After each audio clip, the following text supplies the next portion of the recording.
अस्सलामुअलैकुम अजीज़ा ने मन। ये मंज़र है जी सऊदी अरब के शहर अल कसीम बरेदा का, जहाँ एक सऊदी शहरी अपनी लेक्सस जैसी लग्जरी गाड़ी के ऊपर रखकर खजूरें बेच रहा है। अजीज़ा ने मन, इस गाड़ी की कीमत पाकिस्तान में तकरीबन 7 से 8 करोड़ रुपए बनती है। यानी पाकिस्तान में ये गाड़ी सिर्फ बड़े बड़े बिजनेसमैन, वज़ीर या वीआईपी ही रखते हैं।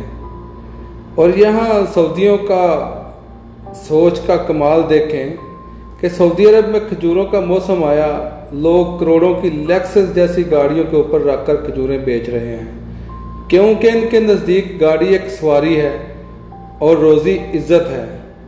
ये है जी अरब का कल्चर, जहाँ दौलत और सादगी साथ साथ चलती है।